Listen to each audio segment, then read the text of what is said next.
Pakistan army over action చేస్తుంది. జీలంలో రదుల్ ఫతా పేరుతో army drill నిర్వహించింది. ఇండియన్ బోర్డర్కు కేవలం 190 కిలోమీటర్ల దూరంలో భారీ సైనిక డ్రిల్ చేపట్టింది పాకిస్తాన్ ఆర్మీ. ఈ డ్రిల్లో చైనా, అమెరికాలో తయారైన అత్యాధునిక హెలికాప్టర్లను ప్రదర్శించింది పాకిస్తాన్. భారత్ను రెచ్చగొట్టే ఉద్దేశంతోనే మాక్ డ్రిల్ చేసినట్టుగా తెలుస్తోంది. భారీ క్షిపణులు, డ్రోన్లు, ట్యాంకులు ప్రదర్శించారు. స్వయంగా ఆర్మీ చీఫ్ అసీం మునీర్ హాజరయ్యారు. భారత్ దాడి చేసే యుద్ధానికి సిద్ధమంటూ మళ్ళీ బలుపు మాటలు మాట్లాడారు. పాకిస్తాన్ భారత్ బోర్డర్లో ఇప్పటికే హైటెన్షన్ కొనసాగుతుంది. ఢిల్లీ పేలుడు తర్వాత మరింత ఉద్రిక్తతలు పెరిగాయి. ఇప్పుడు సైనిక విన్యాసాల పేరుతో పాకిస్తాన్ ఓవర్ యాక్షన్ చేస్తుంది. ఏకంగా ఈ సైనిక విన్యాసాలకు జోర్డాన్ రాజు చీఫ్ గెస్ట్గా హాజరయ్యారు. జోర్డాన్ రాజు ముందు పాకిస్తాన్ మరింత రెచ్చిపోయింది. విదేశీ నిధులతో వచ్చినటువంటి విదేశీ సైనిక సంపత్తిని అక్కడ ప్రదర్శించే ప్రయత్నం చేసింది. మొత్తం మీద విదేశాల నుంచి కొనుగోలు చేసిన సైనిక సంపత్తిని ప్రదర్శించడం ద్వారా జోర్డాన్ రాజు ముందు తాము బలస్థులమని నిరూపించుకునే ప్రయత్నం చేసింది పాకిస్తాన్. భారతదేశంలో ఉద్రిక్తతల మధ్య పాకిస్తాన్ జీలంలో రదుల్ ఫతా సైనిక విన్యాసాలను నిర్వహించింది. దీనికి జోర్డాన్ రాజు అబ్దుల్లా II హాజరయ్యారు. ఇక ఈ విన్యాసంలో క్షిపణులు, ట్యాంకులు, డ్రోన్లు అలాగే హెలికాప్టర్లు ప్రదర్శించబడ్డాయి. దానికి సంబంధించిన దృశ్యాలు ప్రస్తుతం మనం చూస్తాను. ఇదంతా కూడా కేవలం భారత సరిహద్దుకు 190 కిలోమీటర్ల దూరంలోనే.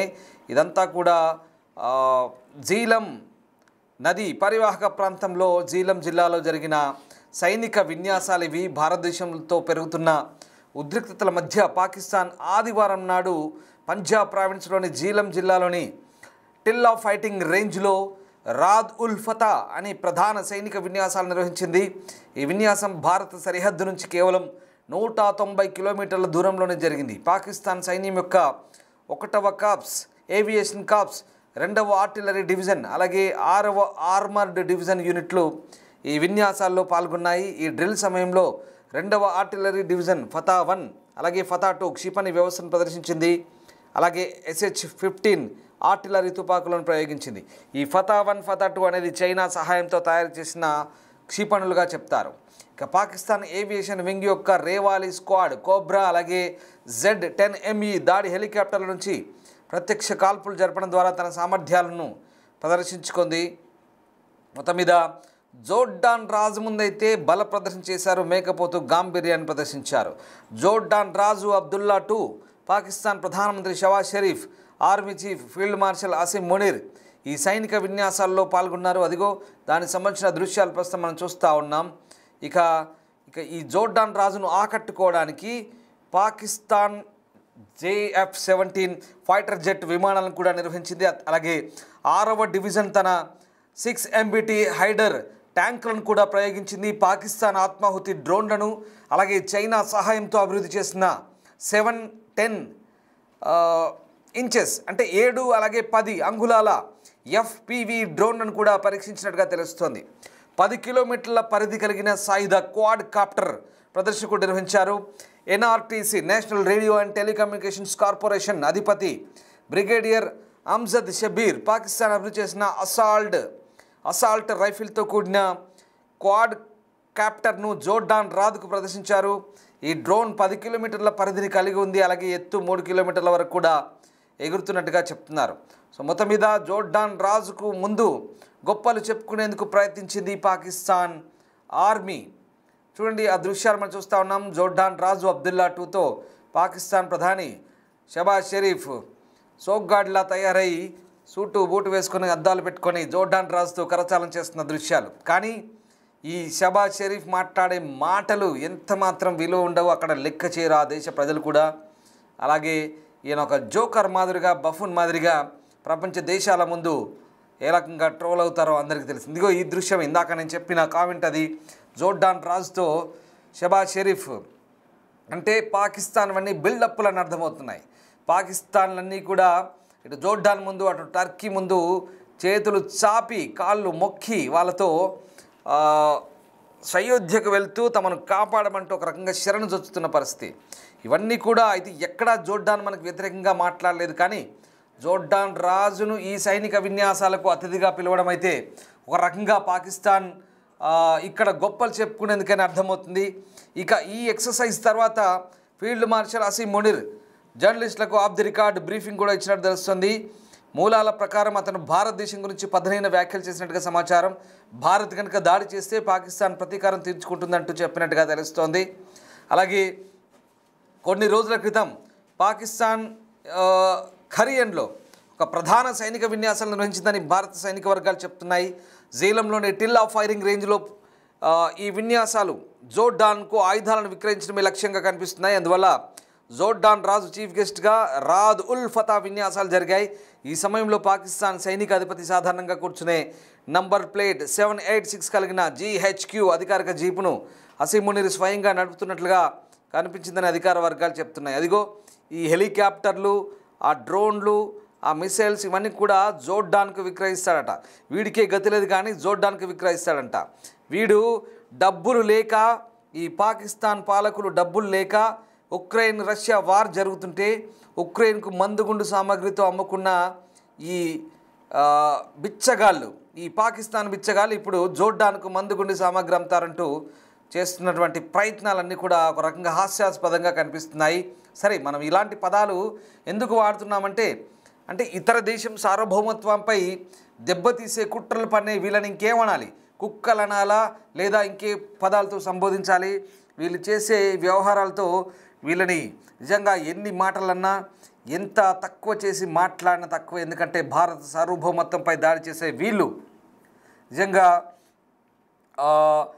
విదేశీ అగ్రరాజ్య దేశాధినేత కాలు నొక్కుతూ వాళ్ళ బూటు కాలిని నాకే ఒక పనికి మళ్ళీ దద్దమ్మలుగా సొంతంగా వాళ్ళ దేశ పౌరులే సోషల్ మీడియాలో ట్రోల్ చేశారు. ఇంకా మనం అనే మాటలకు కూడా ఇక్కడ ఏ రకంగా బాధపడాల్సిన అవసరం లేదు. వీళ్ళను నిజంగా ఎంత అన్నా తక్కువే. ఈ అసీం మునీర్, ఈ షహబాజ్ షరీఫ్ ఇద్దరు కూడా దేశాన్ని తాకట్టు పెట్టే పనిలో ఉన్నారు.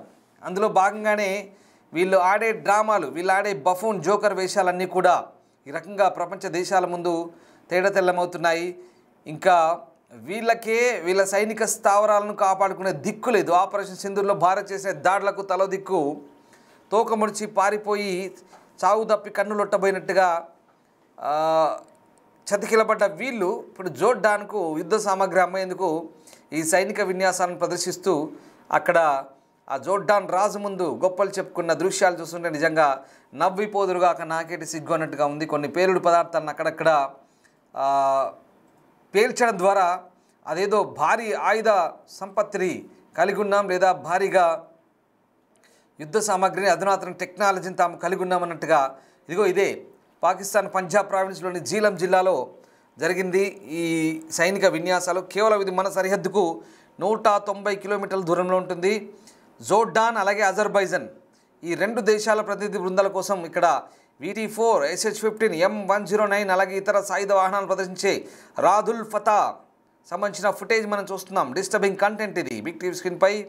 ఇక ఈ ఫుటేజ్ని మీకు అంతర్జాతీయ కొన్ని సోషల్ మీడియా ద్వారా మీకు అందించడం జరుగుతుంది. పాకిస్తాన్ సంబంధించినటువంటి కొన్ని వార్తా సంస్థలు కూడా ఇవి అంతర్జాతీయంగా ప్రసారం చేసుకున్నాయి. సో ఆ రకంగా ప్రస్తుతం పాకిస్తాన్ గొప్పలకు పోతోంది. సైనిక విన్యాసాలను ప్రదర్శించడం ద్వారా పాకిస్తాన్ ఆయా దేశాల ముందు తాము గొప్ప వాళ్ళమని చెప్పుకునే ప్రయత్నాలు అయితే చేస్తోంది. ఇక జోర్డాన్ రాజును ఆకట్టుకోవడానికి ఇవన్నీ కూడా నిర్వహించడం తెలుస్తుంది.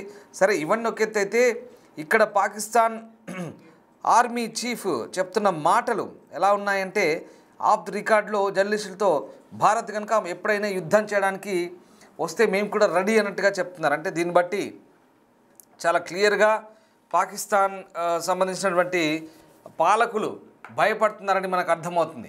ఒక రకంగా చెప్పాలంటే భారత సైన్యం ముందు వీళ్ళంతా కూడా పూర్తిగా చేష్టలు ఉడిగి చూస్తున్న పరిస్థితి కనబడుతుంది. ఆపరేషన్ సింధూర్లో అది పూర్తిగా మనకు ప్రూవ్ అయిపోయింది. ఎందుకంటే ఇప్పుడు మొన్న జరిగిన ఢిల్లీ ఉగ్రదాడి తర్వాత ఇది మళ్ళీ ఉగ్రచర్యగా భావించాం.